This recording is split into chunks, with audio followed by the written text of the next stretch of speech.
Je vous emmène à la rencontre de l'association Flux basée à Quimper, non loin du Cinéville, un tiers-lieu incroyable qui a pu voir le jour grâce au financement qui a été créé sur Kengo. Et ce lieu-là, c'est non seulement un tiers-lieu, mais c'est aussi l'ancien lieu de festivité de toutes les personnes qui y travaillent à l'heure actuelle. Alors venez, je vous emmène à leur rencontre. Déjà, est-ce que tu peux commencer par te présenter et nous dire où on est aussi, voilà, Ok. faire un petit tour global. Moi, je m'appelle Julia Lahotte, je suis coordinatrice de l'association Flux. C'est un projet de tiers-lieu qu'on a monté en 2021 avec plusieurs associations et plusieurs habitants du territoire. Et donc, on est là en ce moment dans le Café Superflu, qui est le café associatif géré par l'association. Ok, parfait. On est basé où? Parce que pour les gens qui ne connaissent pas l'endroit, où est-ce qu'on se trouve? On est à Quimper, on est juste derrière le Cinéville, donc vraiment dans un quartier qu'on appelle le quartier de la Providence, entre le centre-ville et le Moulin Vert. Comment ça se passe un petit peu l'organisation globale du lieu? Ok. Donc on a voulu être un tiers-lieu qui soit apprenant, où on est.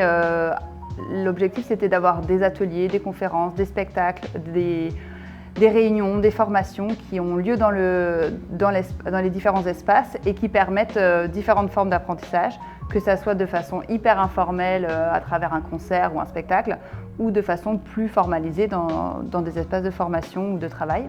Ce qui a été l'élément déclencheur de ce regroupement d'assauts ici à Quimper, comment ça s'est passé? Moi, je travaillais à la Maison des Assos de Quimper, et donc j'avais accompagné plusieurs projets et j'avais vraiment envie d'un café associatif. En plus, sur le quartier du Moulin Vert, il y avait 5 cafés qui avaient fermé, donc j'habite dans le quartier aussi.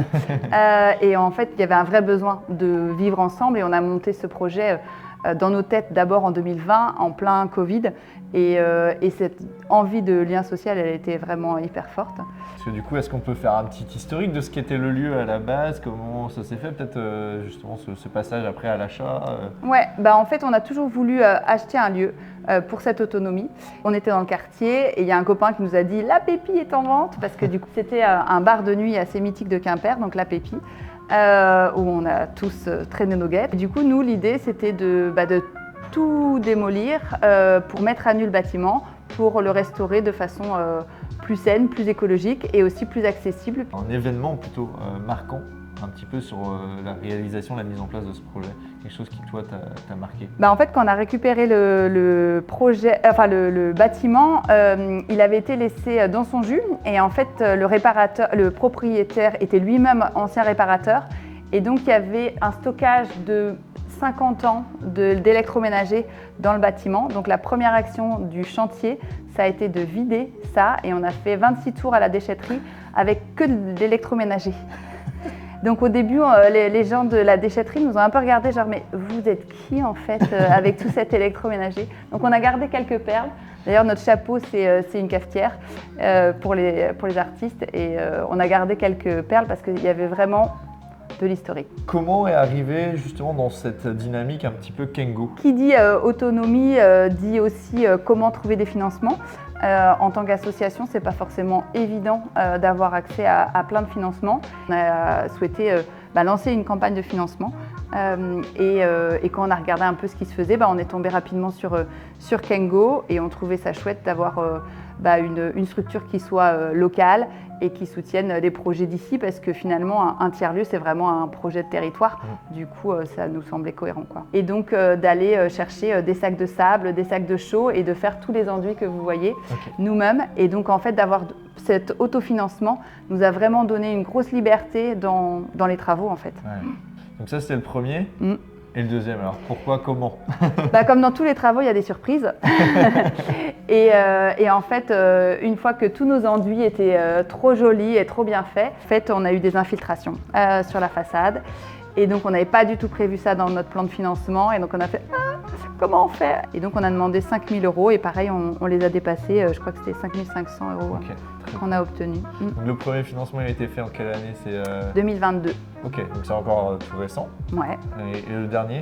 2024, c'était juste là à septembre-octobre. Et donc on a organisé un grand gala pour activer la campagne de financement. Et ça a été très drôle parce qu'on a une copine qui a vendu du coup aux enchères des reliques de la Pépi. Ça reste dans les mémoires ce gala de charité. Ah bah oui, j'imagine. Est-ce qu'il y avait de l'électroménager du coup à gagner? Ah bah oui. Il y en a qui ont encore des reliques. Bizarre. Et des bouts de moquette de la Pépi. Enfin, Ah ouais, d'accord. c'était. Mais je pense qu'il devait y avoir des aficionados de la Complètement. Pépi. Il y en a qui ont été ravis d'avoir un bout de moquette, de se dire qu'on peut avoir des projets associatifs de lien social qui peuvent être écologistes, féministes, etc.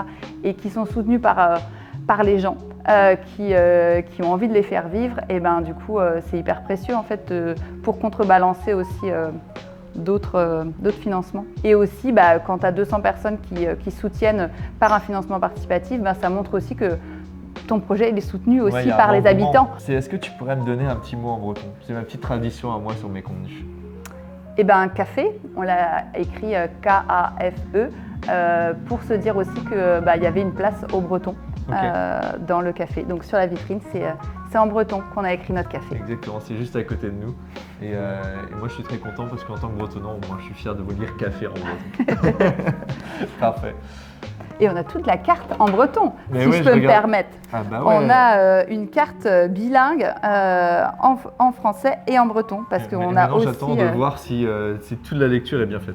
Non, pas moi. Mais je peux appeler un ami. Appelle un ami qui veut gagner des millions.